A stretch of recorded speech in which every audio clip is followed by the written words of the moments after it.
Chris and Chris Talk Business. Hello, welcome to Chris and Chris Talk Business. I'm Chris. I'm Chris. Okay. I guess, we We're are Chris. We're both Chris. We're both Chris. And we are joined today by a friend that we will have introduce himself to you in a minute. But anyway, we are a podcast that's dedicated to interviewing entrepreneurs and encouraging the entrepreneurial spirit. So that's what we're up to each week.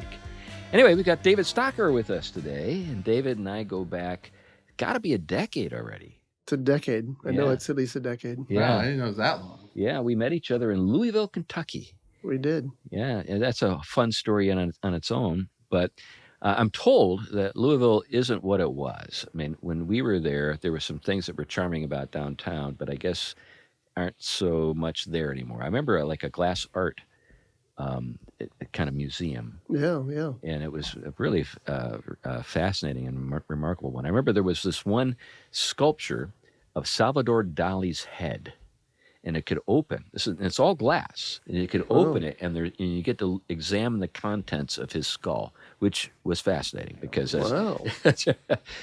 so you have Louisville Slugger, and then you also. I know. I was going to say. I think I missed that. I think. I just went to the Louisville Slugger and the Kentucky Derby and. Yeah. Oh, yeah. The other Derby. spots. Yeah. So just a lovely place, but this show isn't about Louisville, Kentucky. No, good. Okay. I don't even know where that's at. Anyway, so David, why don't you tell us a little bit about yourself? Let folks know out there in our audience what you do. Sure.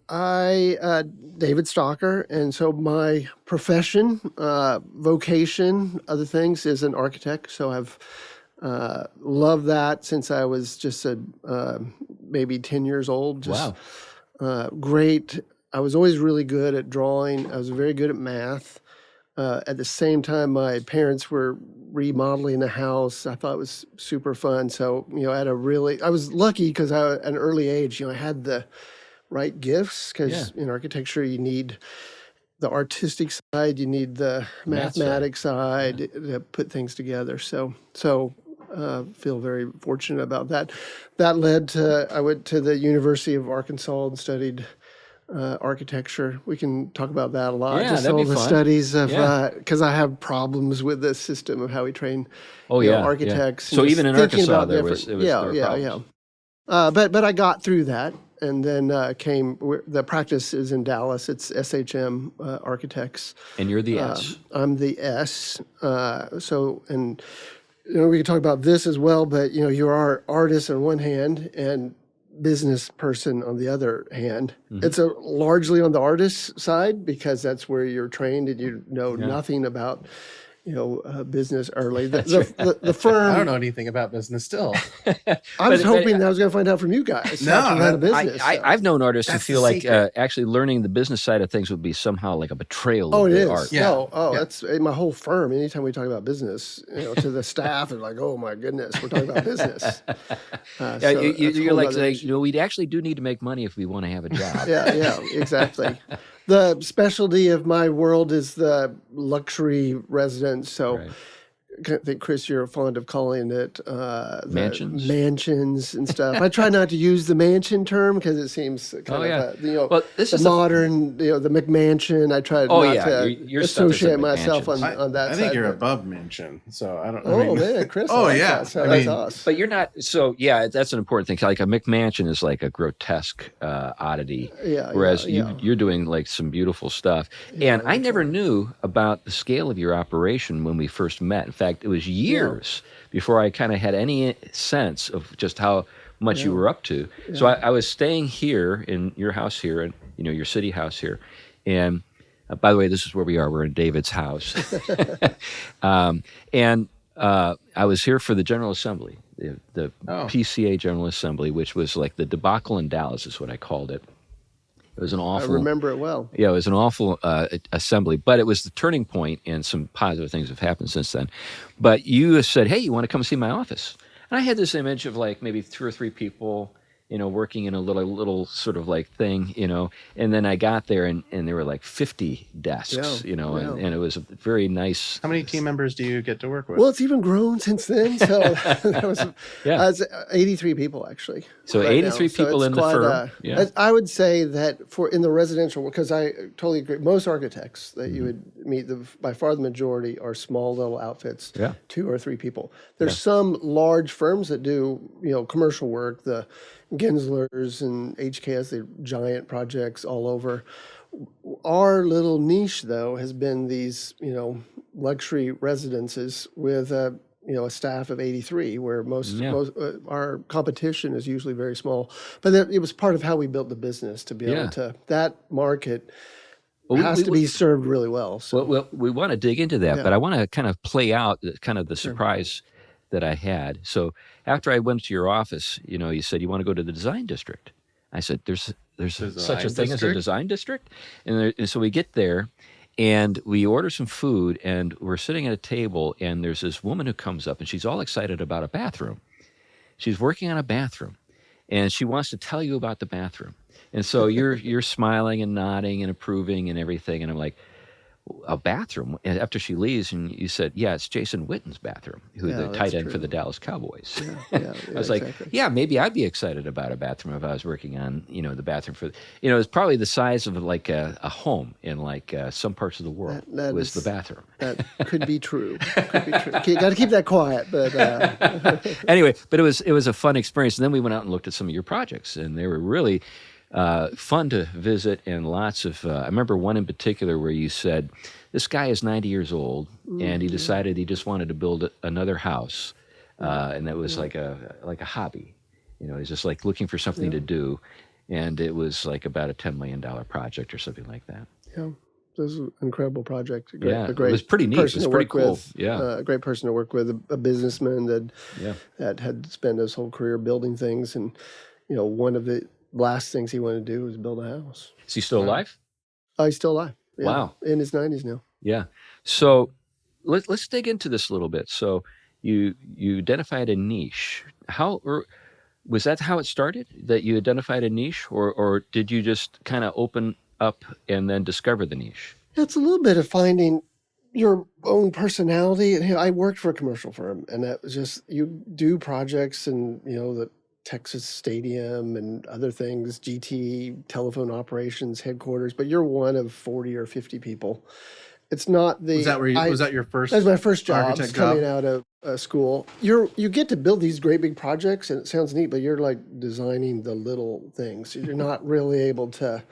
the people you touch, it's not a touchy-feely world. Yeah. So my personality is more touchy, feely. I mean, I like You're things. an artsy guy.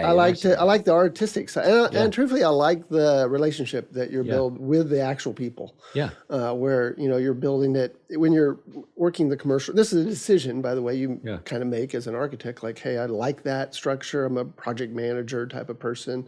Or, I'm a person that just wants to deal closely with the clientele. So that was my direction. So I needed it. I knew pretty quickly. I worked for a commercial firm for 10 years, but I knew that, hey, I wanted to do stuff on my own. It's a fascination of being an architect, doing stuff. I didn't know exactly what that meant. Yeah. Because at some point I decided, I had a couple other friends in architecture. We started another firm. My first 10 years, we were building that firm together. Okay, so that's a different firm. Different firm. And then, firms don't always work out perfect. Yeah. But one of those partners left. And I liked the partner, but he wasn't a great business person. And so that's how, from all that evolved the firm SHM that I have built now. So when you started the new firm, all 3 guys were involved from the start? Yeah, I think by then you kind of learned that, hey, pay attention to personalities of people that you're making the partnership. Make sure it's a good that synergy that you get together.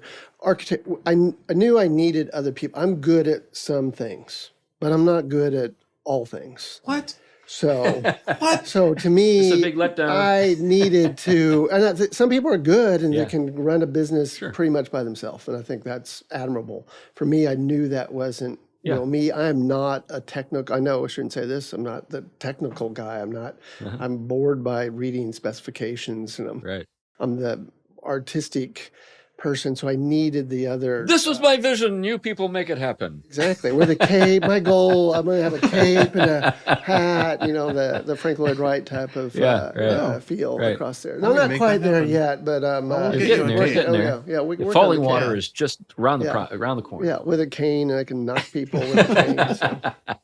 So, you know, we've been joking a little bit about artistic temperaments, and I learned that Chris is a musician. I didn't know that. Just today, yeah. Yeah, I didn't know that. I have a background in the visual stuff, you know. Yeah. I enjoy the visual arts and try to even collect some stuff. But the joke is, you know, like we've already kind of alluded to it, and that is artists just aren't good at business. And, you know, it's just you get so wrapped up in the thing, you know, and your love for the thing you're making, that you lose sight of just like normal things, like I got to pay the bills, stuff like that. So how did it work for you to hold that all together? Yeah. Truthfully, I don't think it's a surprise to me. I think that some of the interesting businesses, they're super creative. They just think outside the box. They have to live often outside the box of things. So on my side, for our firm, we do these personality surveys. So my person is unique to the whole firm, but I'm a maverick. And so I just think of everything, you know, 90% of it is really, really bad. 10% it is unbelievably good. And so what my firm needs from me is the 10% that's unbelievely good. And so I think that becomes a structure. Now, do you sort it out for them, or do they sort it out for you? No, they get it sorted out. I mean, we're in a meeting and they go, okay, well, we're not going to do that. I mean, that's kind of a structure across it. But I think I find that offensive that they would think that 90% of your ideas are not good. And I don't think so. I know. I don't think so either. But I want to go to these meetings with you. I do reserve the right that they can cancel me a little bit. So I think it's more. I think you need an entourage. So, yeah. I'm good. Yeah, we'll just follow you around all day. Yeah, exactly. I remember one time. You might be a maverick too. We may join up in the maverick side. I told my wife when we were in Seattle at our Seattle house, which is, it's a fun house on the lake, but it's this 100-year-old house. And anyway, it turned into it's like a storage property now. So there's a bunch of crap.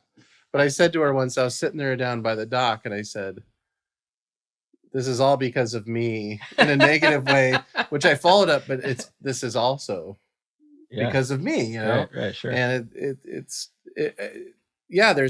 could say there's 10% good in that property and there's 90% that I've made it bad, but it's all good. Yeah. You know, and I think as entrepreneur, I take offense to that, because the world, I think, is telling us we don't want the 90% of the bad ideas. We only want the 10%. Only good. And then they follow up with that. Can you just do only 10%? Just do the 10%, but make that 100%. I think maybe they just don't know that other stuff is good. We're just ahead of them. You know, just they only see that 10. They think that's good, but they don't know the other 90% is coming. Yeah, it's maybe 15 years ahead, and we're going to see that. You're just ahead of the times.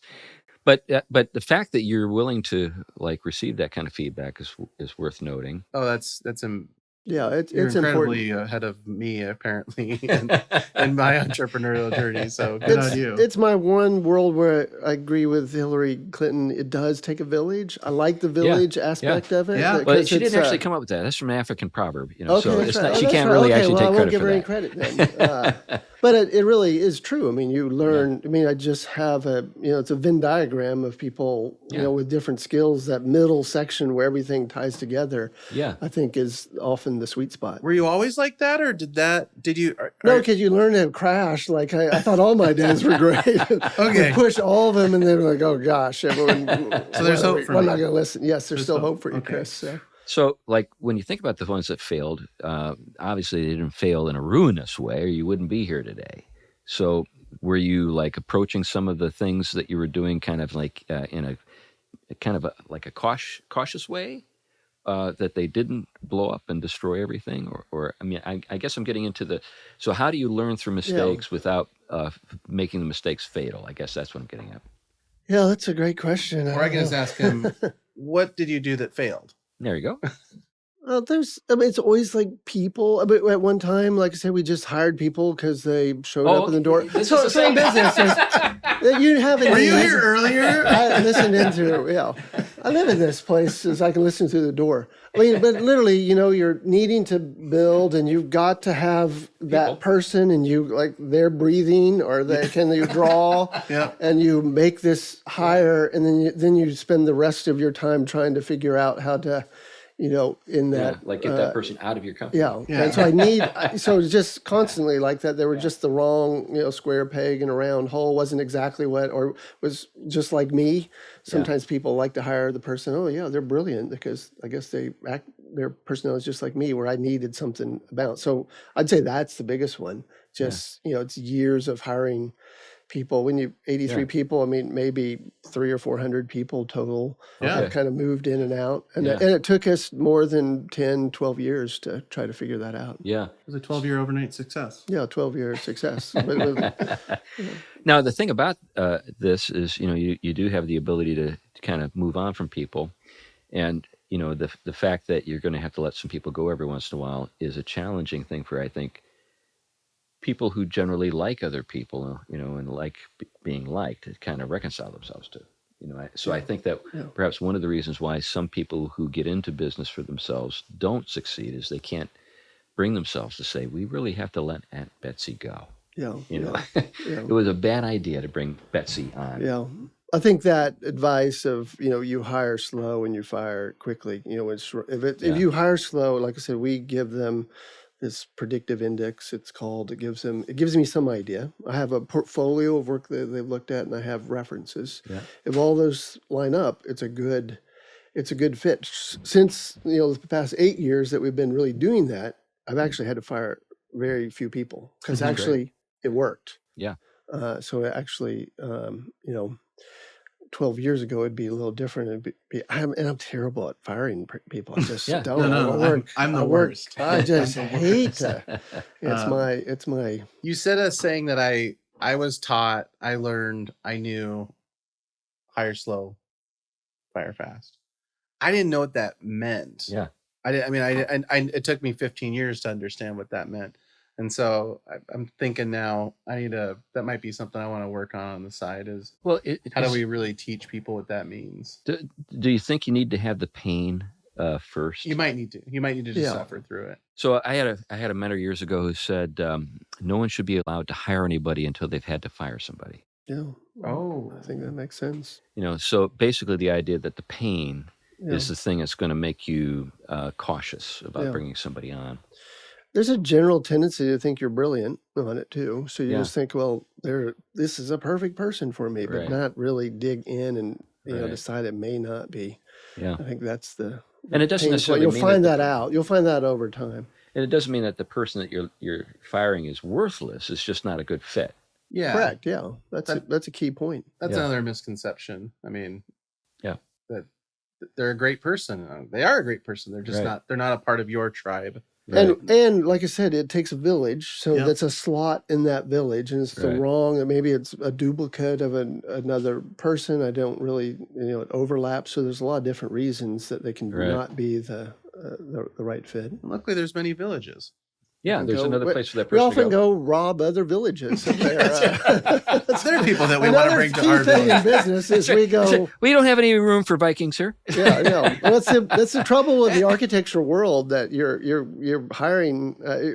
Not much of a strategy of taking from other firms, but that's one way you find out. That's your kind of network. Hey, are you really good? We do, because we do the high end residential. We kind of have a tendency to want to go to teach them very early and then hire them out of school.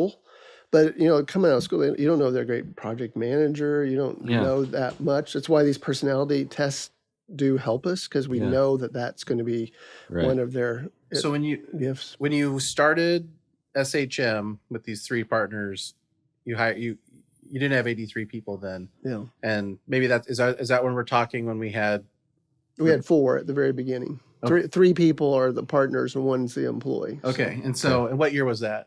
That was 2005. 2005. What year did you start implementing this intentional system of finding your tribe and hiring? It took 10 years. 10 years for us to. And Chris, I'm totally agree with you. It's kind of hey, that didn't work. Chris both of you. Both.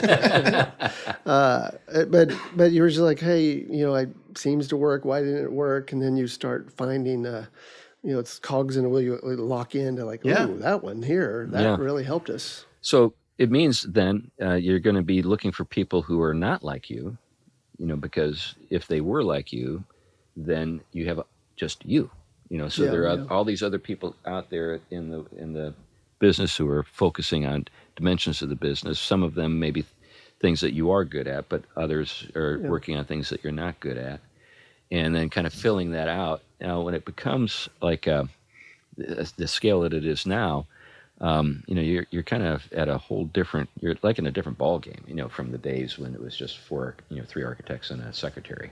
Yeah.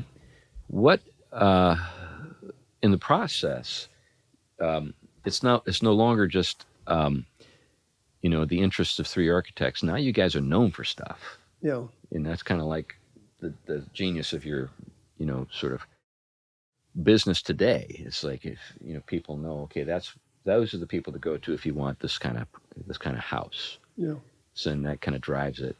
But you're also involved in sacred architecture, which is, I think, for many people, like, how do you do that and this other stuff? So you're in fact, you are the architect for our project. Surprisingly, they're kind of linked together. Okay. I probably shouldn't say this, but I like to work with people that have no idea of what they're doing.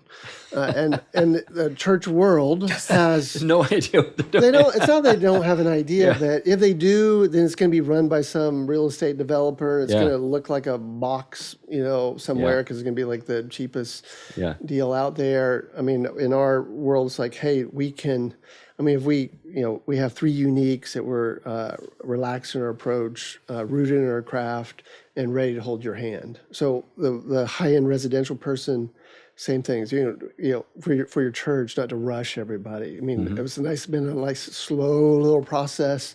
You've got to bring a lot of people on board. Right. So it's actually very connected. Now, and then of course, I'm a believer in the sacred work. Yeah. In the residential architecture, beauty is God's gift. It's going to come through in the residential, but it gives me another significant connection doing the sacred work. So you identified three things that characterize the work of your firm, but none of those things would be the things that would come to mind for me if I was thinking about high-end residential real estate. The thing that comes to mind is that Kohler commercial with this faucet. You remember the one I'm talking about? Yeah. Where they go to this really kind of pretentious or like a snooty German firm, and this guy is like the greatest, in his own opinion, architect in the world, and he asks them, well, after you've seen all the things I've built, what do you want me to build for you? And then the woman brings out the Kohler faucet and says, something I built can be, built around this faucet. Yeah. It's kind of a joke thing. Yeah. But at the same time, I think when people think of high-end real estate, they don't think about somebody who holds my hand, somebody who's patient. They think they actually think of Frank Lloyd Wright, who does go around whacking people on the head. And I think this is our unique for our firm, because I actually try not to think of it as high-end architecture. I feel that we're delivering a luxury good. Okay. So, the idea that, Gucci designs a bag, it only costs them, $100, and they charge $500 or $5,000. And but they've got all it's not just the bag, it's the service the whole way. Right. So I try to disengage a little bit. If you just think about architecture, I think you become a commodity. So you're priced by the square foot, how much does it cost, where it's I think it's a Vebulon good. Have you ever heard that? It's like it's a Vebulon good. I've heard the term, but I don't remember what it means. I don't know what it means. I also call it the Gucci effect. That's my term, but it just says, hey, find that market. And that's a very much of a niche market and you have to find the demand. You can't. I don't do houses only for trillionaires, because there's no trillionaires. Right. So, we call our market the everyday multimillionaire, because they're people that they just really want to have they have the money, they have the means. Yeah. And, we could, in some ways, meet some of their needs of their life, which is never about the house. It actually had a lot more to do about it's the kid's birthday party. It's the friendships that you would have. It's at the coolest house in the neighborhood. So it's Have you been to the Breakers in Newport, Rhode Island? Oh yeah, that's great. Yeah, isn't that? But the staircase is all about the teenage daughters. I don't know if you remember the staircase. Yeah. So the house was designed around the debutante ball, kind of like this, coming out into sort of the public life of a young woman. And so they designed the staircase with a certain depth to each rise, because and the depth of tread, and all that kind of stuff, so that a woman who's wearing a long gown and it's trailing up the stairs won't kill herself. She's walking down the stairs. So it's like that. The house is built around the staircase. It's kind of like the joke I made earlier about the faucet, but everything about that house had to do with the kids. So, like, if you recall, it's like a house within a house, so the servants would never be seen. Well, why didn't they want their servants to be seen? Well, there are lots of reasons, and they all had to do with the kids. What the kids saw, what they didn't see, that kind of thing. So that's interesting. Now, this is kind of something I think is worth thinking about for people who are tuning in and listening to us. When it comes to niche marketing, when you identify, say, the needs of some group of people you're trying to serve, maybe the initial thoughts are not the ones that are the correct thoughts. Yeah. So like I noted, my thoughts were with regard to like working with people of means. Oh, these are super confident people, and maybe the way to impress them is to be kind of arrogant. Yeah. When in fact, what you just described is not that at all. Yeah. I mean, a good description, I don't know if you know what a Yeti cooler is. But, I know, Yetis are like the coolest. Those things, they weigh like 1,000 pounds. I don't know how that, but, they've just built a market that people would pay.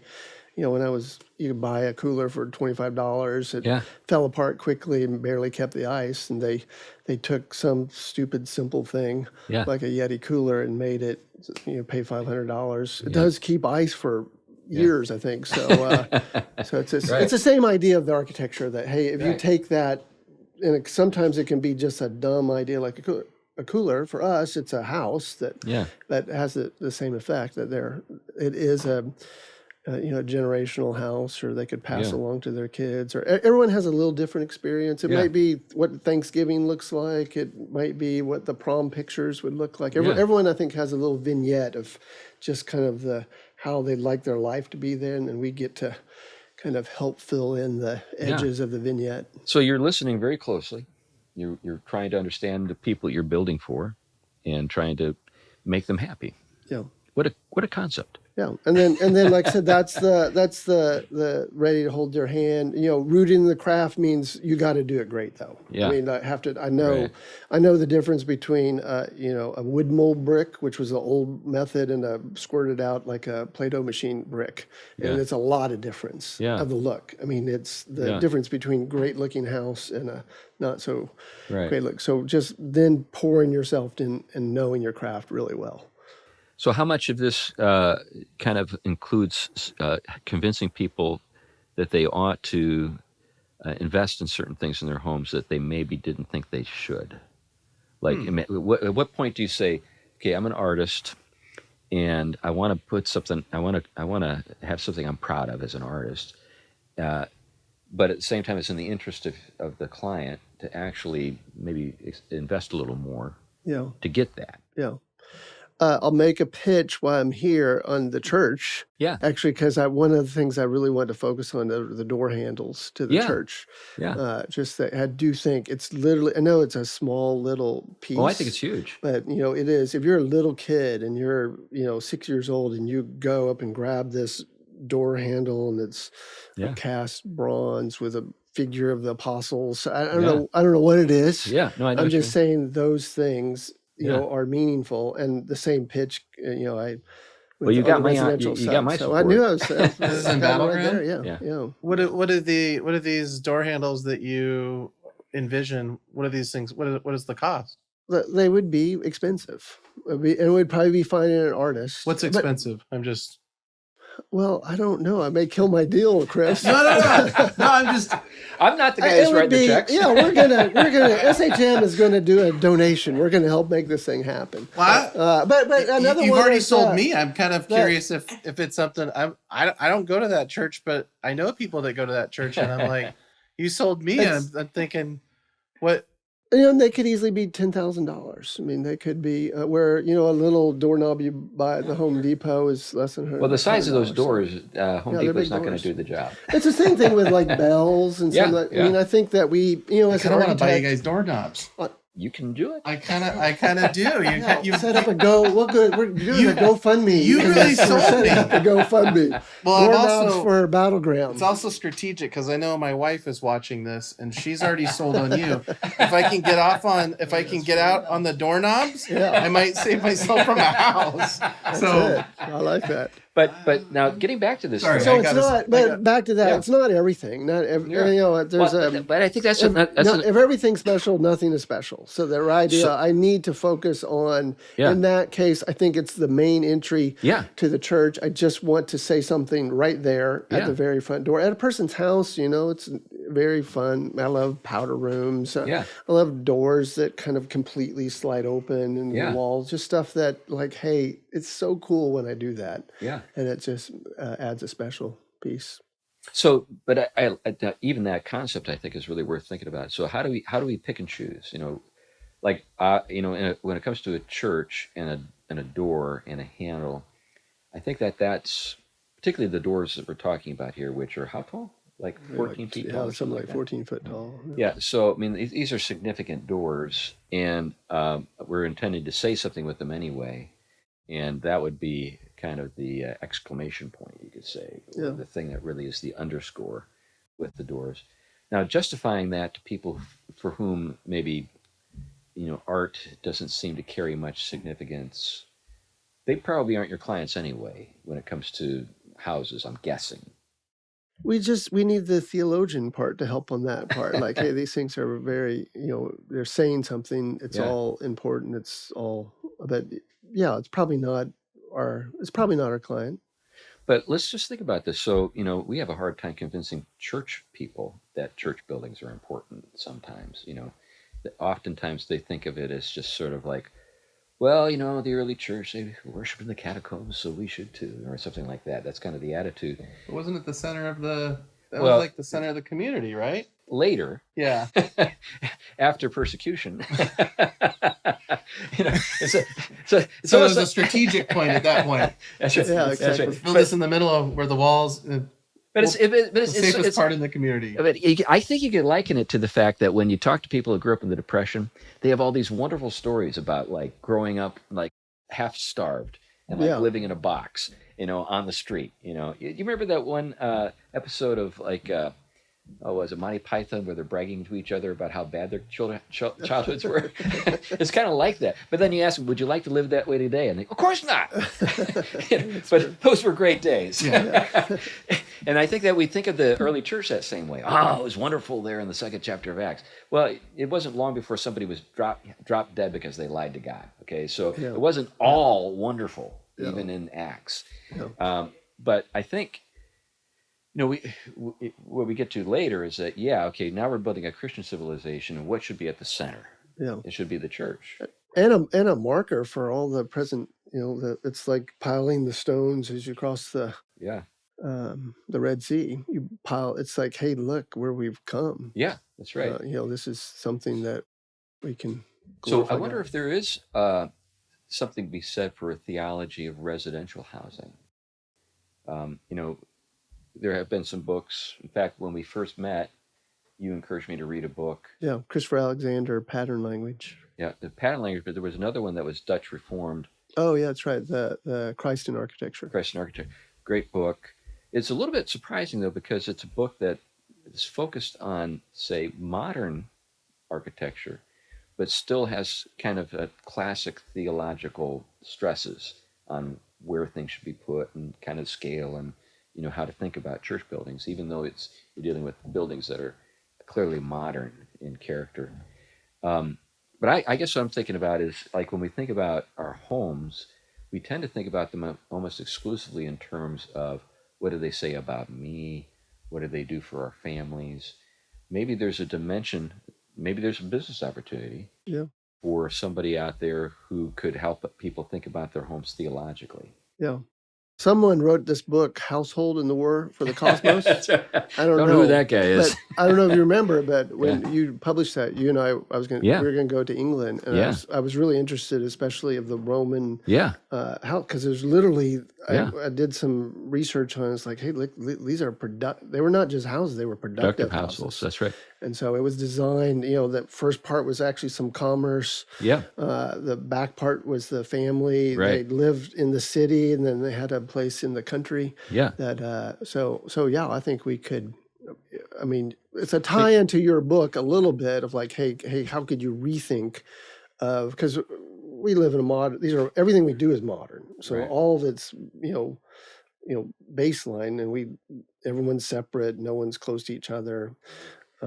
I remember we also talked a little bit about some parallels between Roman houses and houses that you found in the Orient. Yeah. They were generally squares and open to the sky in the center with a water feature. I found that was kind of an interesting pair.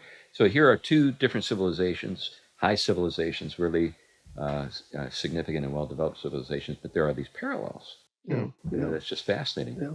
The cosmos. Yeah, the cosmos, because because it's a unified principle. Yeah, they're both looking up and they want to have access to the sky. Anyway, getting back to the business.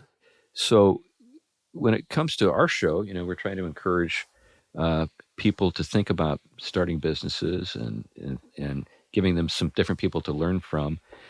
Are there things about kind of the things you've done, and as you see sort of the future, that you might encourage people to consider?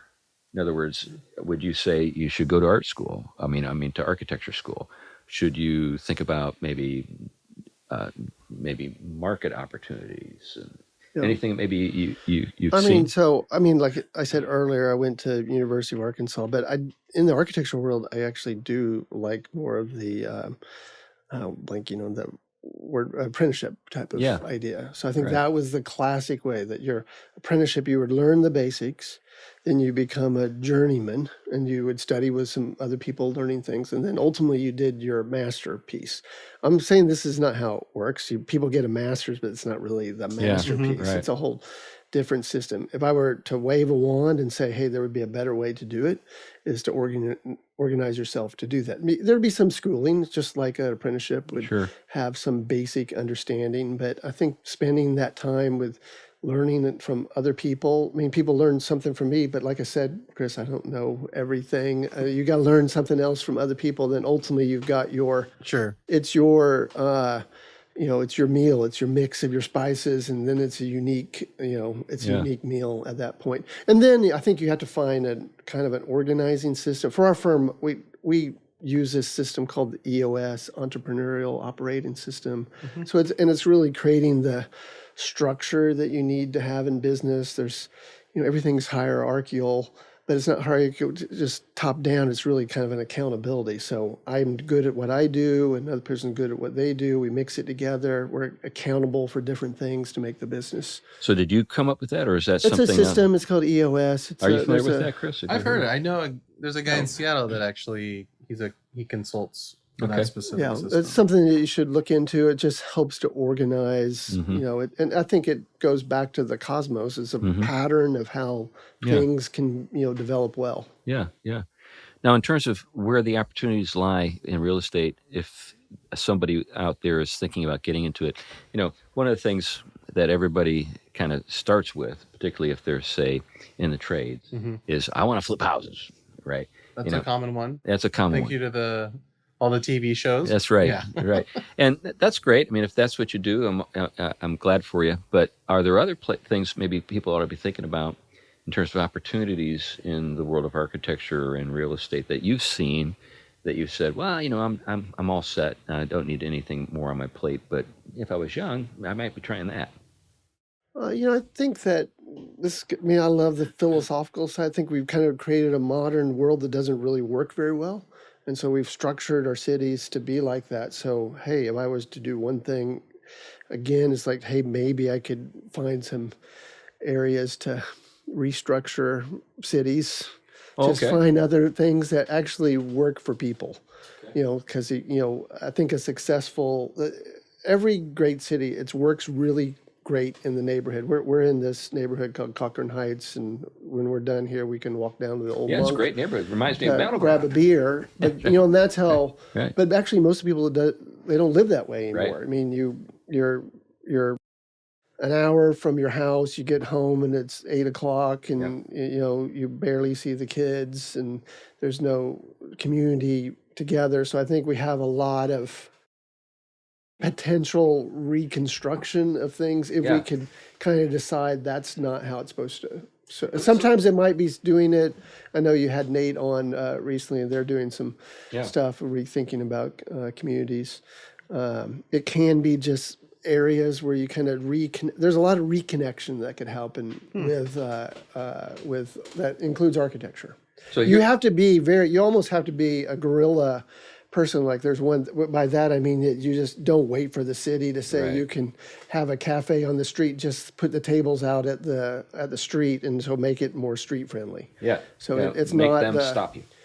in somewhat. It's maybe not great advice in the architecture world, but sometimes you just have to push that because it's the right thing, and then people say, "Oh well, that's you've done it right here at your house. Right outside here, we've got a little open space that's right on the front of the house that concerts. Yeah, we do. You came to one. We came to one. Yeah. So at an idea like that, just start making the front yard, put the fire pit in the front yard instead of the backyard.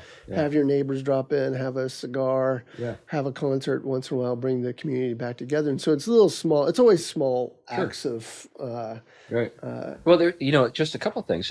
Like I noticed you have like a bin of small bottles of water right there at the front door. Imagine that. That's for this kind of thing? Or? Yeah, it's always for that. We just forget about it. I also noticed that... That's embarrassing. But I also noticed that somebody came up to the house. I was sitting out on the porch, and it was a workman who knew to use a microwave oven that was outside. Were you aware that there's a microwave oven over here? Yeah, that's interesting. Maybe they brought the microwave oven. Well, I don't know what's happening. There's a microwave oven outside? There was a microwave oven. We live in a pretty urban spot. Who knows what's happening in our microwave? What was he cooking outside? I don't know. I think it was lunchtime, and he walked up to the house. I'm this house. Yeah, right. Yeah, right out here. There's a potential for that. I mean, but I don't know if they maybe brought their microwave. That wasn't with them. my design, but I'm happy to. I figured you were. Maybe I'm giving you credit for things you did. Microwave. I thought maybe you would I feel bad for all these guys who are working in the hot sun all day long, and I'm going to put a microwave out there. I mean, back to your basic question, it's like see a problem. I see the world in I love this G.K. Chesterton quote that says, "Architecture is the alphabet of giants." So basically, these are, and he always says that it's the trouble is that things are too big for us to see. So if you stand with your nose next to my house, you wouldn't see that there's a house there. You would just see the things in front of you. Right. So just try to see it in a bigger picture. Yeah. And so then you see the problems actually, and then just solve the problems. That's a great thing to think about. So, like when I think about here, so I've had this idea. I want to hear what you think about it. If you think it's crazy, just say, "Wiley, that's crazy." But it seems like we have this. Set of communities that are in uncool areas, but maybe have cool things about them, like the houses when they were built had features that people would die for today. But you have to live in Western Pennsylvania, or you have to live in Toledo, or something like that. Sure.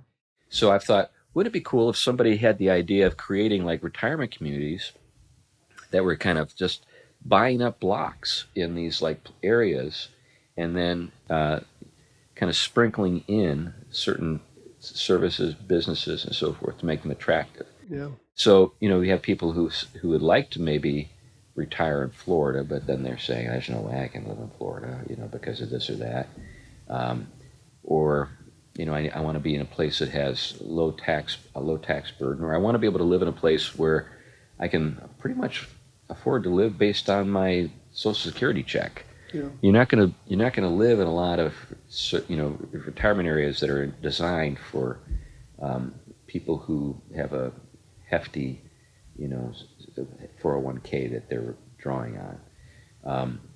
So I've had this idea. Now it's not Maybe it's just not an idea that would work based on. No, I'd say, Wiley, I want to steal your idea. So I think that's the reality. I mean, yes, that's called, if you have a 401k, that's called the Villages in Florida. Right. But that's not that interesting other than you play pickleball every second of the day. But you don't really live in a real community. Right, I right. think to get old, I just find that we've had our 2 granddaughters, and I know you have just where you have little kids around you. I mean, not that I'm that old, but to see the full life would be better. Yeah. And yeah. to just actually but you do need to make houses work better as you Right. get older. Right. Because it's harder for it to Yeah, work. But I think that the idea that you figure out how to integrate it into, I wouldn't want to redo an area and it's all 55 and older area, but I think like, hey, and there's 30% of houses work great for the rest of your life. Yeah. So maybe what you do is you say, okay, I'm going to take this neighborhood and I'm going to buy it up on the cheap, and maybe 25% of them elderly housing, and then the rest are for families. Yeah. Because I think most of the time, so like when we were on Cape Cod is a place where people go to die. I did 50 funerals when I was a pastor there. And what a lot of the folks loved about our church is we actually had kids and young families. And so we had older people who chose our church over the church that was just nothing but gray hair. I mean, there were churches that were just nothing but gray hair as far as the eye could see, and good-sized churches. And so, people who get older want to be around younger people. It's not like that they just want to be around old people. Yeah, if you think about the shopping districts, it's all about the mix. It's like what things you put into it, whether it's successful or not. And I would say the same thing of a community. Right. So you want the proper mix. Maybe it's 10% young people, but when you get the mix perfect, that is an incredible. I mean, I think that's the community that God designs us to live by. Yeah. Aren't you going to need more than just cheap, nice houses out in the 4 hours? If you built this community 4 or 5 hours from Dallas, if you start from scratch. But you have to have something else out there. You got to have work there. You got to have business. Yeah. And so, but if you could find, like I said, if you can find the entrepreneurs and find the other stuff, I don't know which one comes. I think the business probably has to come first. Yeah. I mean, it makes sense. It's like, you can build it and they will come, but I think somehow it integrates together. Yeah. It's a symbiotic kind of thing. Finding other entrepreneurs that are, I think Battleground's a great example. Yeah. I think Battleground's existing because there's all these incredible entrepreneurial guys that put it together that attract a ton of mix of people. Right. And it can, really gel. Yeah, it's a great place to be. And it's a surprising place to be. And maybe this is the thing to think about. If you were to say perhaps one of the most conservative towns in America is like a half hour from Portland, Oregon. No one would believe you. Whoa. It's just I didn't think of it like that. Yeah, it's pretty wild when you think about it. But maybe there are places, in surprising places. I guess that's what I'm getting at. Maybe there are opportunities. And it was when I'm there. I know there's a railroad through there. There was a crossing of the railroad and the river or whatever it is, and then the grain bin becomes there, and then people come to bring their grains in. So I do think it does follow. It does follow an entrepreneurial idea. So one of the things I tell people about Battleground is I told you that, but I also tell them that it's sort of like a new urbanist paradise, because much of the housing is kind of reflects the new urbanist philosophy. So like the home I live in is literally a short walk to like half a dozen restaurants, the library, the city hall and all that kind of stuff. But it's entirely populated with people who voted for Trump. So it's like the ultimate like a thing that you would never ever expect. It's like a place that you think has been built for people who live in Portland, but actually are people who actually built Portland. Is that kind of interesting? But anyway, so there are a lot of interesting kind of things that maybe are possible that people wouldn't expect to be possible. Yeah. I guess that maybe that's all that we need to say. Now, so I like to return to this artist versus making money kind of thing. Sure. We talked about this dynamic last night, I think, and I don't know how you do those two things. I feel like they're conflicting. I mean, at least from our culture, like artists aren't about money, and businessmen were viewed as not artists. And so how do you do both of these things? It's incredibly difficult. It takes a little time. It takes 20 years, 30 years, Just 20 30 years. years. I would look at the time just to try to find the mix along the way.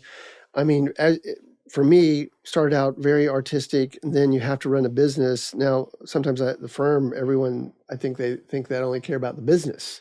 I'm not caring about which is totally the opposite of what I really am. I really love the artistic side, but someone does have to say, the firm needs to be profitable. It's a incredibly tough one to deal with. In terms of your own struggles with that, I mean, did you find yourself resisting the logic of that for a while and then finally embrace it, or did it kind of come naturally, but maybe with a little work? I mean, the artist always has a fear. There's a lot of fear stuff in the artist that, like, hey, people don't really value my work, and the artist will give a lot of stuff away, basically. Yeah. If you're a musician, you go play for free, for basically free. Yeah. Yeah. For a compliment, basically. Yeah. Right. So that, truthfully, the trouble is there that we actually undervalue ourselves. Our work. Right. Yeah, so it's getting more expensive as I listen to David. So I've had to, and I've only recently thought about this. It's taken a while, but another formula that I think is interesting is that you have, for the client, they have the dream outcome. Okay, so that's a key thing, that you can meet this dream, and it's not just about a house. It's about Thanksgiving and having friends, and everyone's going to love that. And then you multiply that, and what's the numerator on the top or the bottom? I can't remember. Yes, so you're the math there's guy. one on the top. Yeah, I forget on the top. And you multiply by the chance of success, because if you hire someone and they're done it a lot, then they've shown that they could do that and make it great. It's 100%. If it's a guy just out of school and he's it may be 10% chance it comes out really good. Okay, but the dream outcome times the chance of success divided by the time it takes. Because, we only have so much time. Time is what's really scarce. Yeah, right. Ideas are abundant. Right. And then by the pain that you would have. Right. So this is how you can make a business work and do it artistically. But you have to hit each of those things. You have to do a great outcome. You have to have a really good process, and you get really good success. You've got to be able to figure out how to do it. So, at the very best, you could snap your fingers and you have your mansion done, and tomorrow you live in it. Well, that is a 0 chance of happening. But so somewhere between that and 15 years is perfect. Yeah. And then but if you use that as a formula, I think you can charge whatever you want. Because you can then you have a business that you're able to charge. But I think what I'm hearing you say is that maybe one of the first tasks for an artist is to get to the place where you can say, I really am worth it. Yeah. But it can't be just like happy talk, like you're telling yourself, I'm worth it. I'm really good. Yeah. It's back to you've got some basis for saying that. And you that. can really do a masterpiece, though. Yeah. It's like you do have to go through the pains of that. But, with the idea that, hey, I'm going to move to this idea that I really have the confidence. I really can create a masterpiece in art, or the perfect. So you have to you essentially have to create and earn that value. To the musician that's playing for free, people aren't valuing that musician to the extent where when they get to the echelon, they're chasing him down through the streets and fainting over him. They're absurdly value him, and then. So not to say you stop playing covers and you kind of develop your music and your style. You have to know, because you get a little gig with playing covers, but what you really you've got to find your place. You got to find your place. Yeah. And so if you can find that, not to say that the artist doesn't have value, but I think in business we call it, you got to pay your dues. Well, there's that, sure. And I have covers too, because I design. Oh, it looked just like that other house. Okay, I guess I can. Right. I'll make one like the other house. Right. That's the trouble with a musician. People come up to you and they only want to hear that's one stuff. Song. Yeah, that one song 10 million times. It was a great song. That's right. They don't want to hear your own. We got a project that's probably not like any of your other projects in Seattle. So if you want, you showed me some pictures. I'm working on that. So. Oh, you are. Well, not really working. I'm working on it right next to you right now, Chris. That's a cool one, actually. Yeah. Well, hopefully one day. But those things, unique projects, are really what makes things interesting. It's the Right. a unique way to do music or a Well, unique direction of art. So all three of my kids are creators, and they have a real. I think they're all gifted, really gifted. But the trouble is when you really get good at something, you're bored. In other words, when you can almost do it without thinking, you're ready to move on to the next thing. But the thing that you can make a lot of money on is the thing that you're bored with. That's the kind of the challenge. In my world, I have things that I unique and develop it, and I perfect it. It takes 5 years, and finally, it's just perfect in that job. I love it.